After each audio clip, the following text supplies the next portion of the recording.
Hey guys, welcome to a special YouTube after party discussing Avatar: The Last Airbender as in the Netflix series.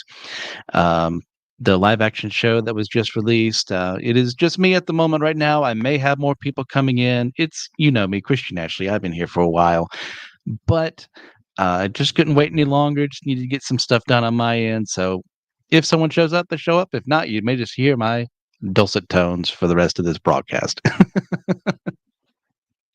So one of the things I just asked to do this is because I know a lot of other people did want to have their say on Avatar, and I was definitely one of those people. I wasn't able to be on the What's New episode that just released there, but what are my feelings since I'm the only person here? I'm going to, hey, Christian, what do you think? Well, ultimately, I am positive on how the show ended up, on how things work for the most part in the show. I'll get into more detail later on. I'm not definitely not trying to stall for time. But as far as things are concerned with Atla, I did enjoy my time watching the show, just experiencing it, seeing how things were going. Now I have a lot of gripes as well as we go through the rest of this live stream here. I will discuss those, but I want to focus on the positives first. You know, there's no need to be so negative at the very beginning. Like I said, there's some things that I would definitely change about the show and how you would really want that to be done, you know, as far as making a new adaptation of everything. So here's how it is. I want everyone to know that I love the original series so very much. It is near and dear to my heart. I love the characters. I love the world building. I love uh, the plots. I love the world of Avatar so very much. So when they announced they were doing a live action show, I was very hesitant because for the most part, when these things happen, in my opinion, it's not always done well. You have the Cowboy Bebop Netflix, which was subpar, in my opinion, something that desperately needed a lot of better people working on it for it to have been something good. I'm still a little miffed on them canceling it because I think they could have been better with another season. That really would have told all the story you needed for Cowboy Bebop, but that's its own thing. But on the positive side of things, I mean, we have One Piece, and One Piece was done extraordinarily well by Netflix. By I'm sure that Oda Sensei being one of the people who was on staff making sure they got things right was incredibly useful. And I cannot for the life of me remember the creators of Avatar who did leave after a certain point. Excuse me, after a certain point in time on the show, which was a huge red flag to me. And it's not as much of a red flag now, but it's still a flag. Whatever your flag coloration designations for warning goes down from red all the way to white or what have you. I don't know. It's somewhere down there. It's not as bad as a red flag, but it's still there.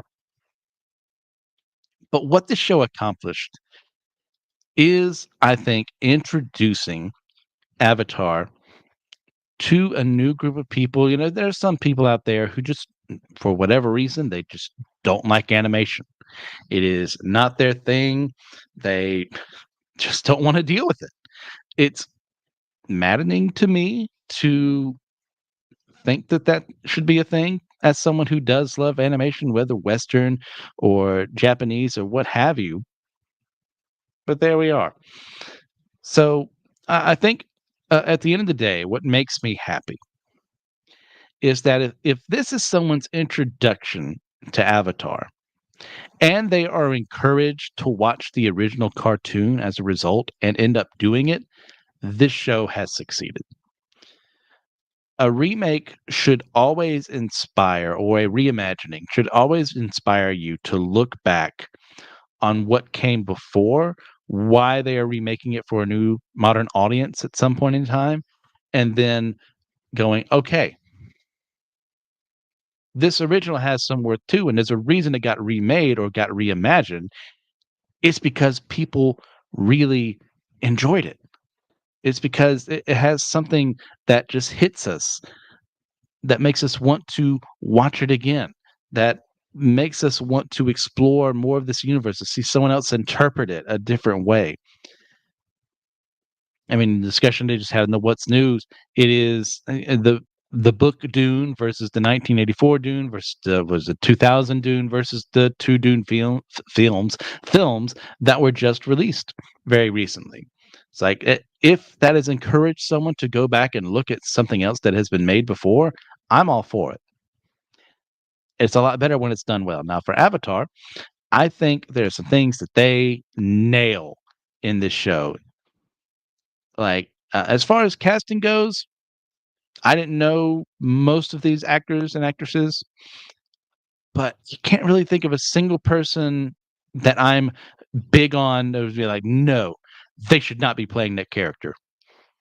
I think from as high up as, Aang, Zuko, and everyone else there, like, they got it pretty dang perfectly. Now, there are some things I think Aang sometimes could be a little I think that might be the direction too for him and Katara. They were a little not themselves at times, but I think honestly that was just them working with whatever script they had in mind for the show. So I'm not willing to throw shade at their actors just this second until maybe something else comes out. But Sokka was amazing. Iroh was amazing. Zuko was amazing. Ozai was fantastic. And oh yes, moderate Hoovian here. Uh, by far, my favorite was Zhao. Kind of bummed he won't be back. Man, that actor was kicking some serious acting butt with his performance here. I loved what they did with Zhao here. And they changed a lot of who Zhao is uh, as someone who was kind of lesser in status. And that takes a lot of acting chops to be able to take something like that, a huge change in a character like that, and make me care about all of that. So his rivalry with Zuko, like stabbing him in the back by talking to Ozai this entire time, was phenomenally done. It is a huge shame that he won't be back, but also I'm glad they stuck with the story there. So, uh, can't remember his name off the top of my head as the actor, but he did a tremendous job. And of course, you get the actor who played Gyatso, phenomenal work there, and making me believe in who the air nomads were before their destruction in the war. And then him coming back to talk to Aang was something that I really appreciated how they handled that, and I'm fairly certain that's new to this series, which, hey, if that's a good new change, that's a good change because it does bring some closure there for Aang. Because we kinda just see in the animated show granted, this is again a children's cartoon, so they're not gonna show too much of how the airbenders were, genocided in that respect, but we get some hints of that. There's some great direction there, some great storytelling done with, the fall of the air nomads, and it's just done extremely well. It's a very haunting scene. It's like, "Oh, they're just using this opportunity to pretend like they're actually attacking the Earth Kingdom," but no, they made this Fire Nation incredibly intelligent in the show in a very good, villain kind of way. They make them b blundering buffoons. They made them actual competent strategists who could have taken over the entire world, and guess what? That's what they're doing. The feints they have with, "Hey, even if Zhao does end up capturing, the Northern Water Tribe, yeah, sure, that's great, but if he doesn't, well, they weren't our targets anyway." It was actually Omashu. Extremely well done there, and I should say we are talking spoilers for this whole thing, as I do have someone who should be coming fairly soon on this broadcast. It is so well done. So we're gonna be talking spoilers, we're gonna be talking speculation for what could happen next. But once again, the casting, I have very few issues with it. Now, I don't know if any of you guys out there do have any issues with it, but once again, I think if there is an issue, it's from direction and script writing versus the actual actors themselves. Let's see, what else can we talk about here? Bending is so well done in this show. As someone who had to suffer through the terrible Shyamalan film, and the bending in that movie made them look like fools.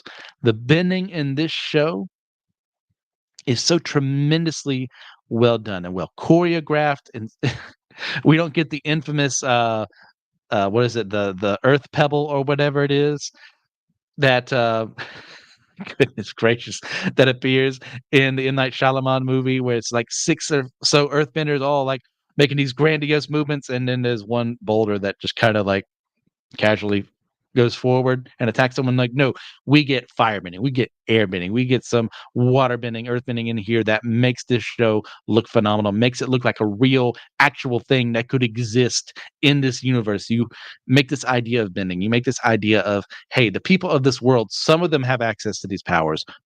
Will show that to me how they're capable of doing it. Oh no, this is a terrifying world to live in as someone who would probably be a non-bender. And it's moderate Whovian here. Agreed, I get the changes and I see people's complaints, but I did enjoy the adaptation. I would ultimately agree with that assessment. Uh, I enjoy what they're doing. I have my gripes. We'll get to those eventually.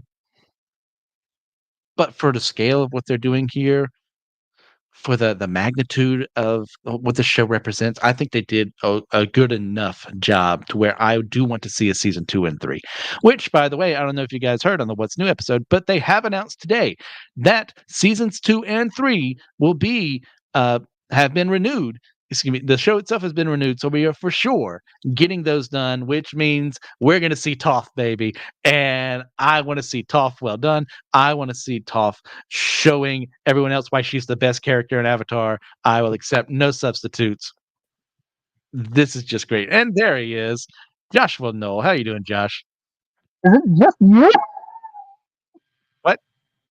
Is it just you? You're the whole after party? Goodness gracious, I can't hear you, man. Still not here? Still no sound? You are coming in very weirdly. Well, Still. how about now? I can try say one more. What about now? Okay, yeah, you're coming in sometimes clear and sometimes not. And try some headphones or something. I love you. I have headphones on. This is all I got. You do? Oh.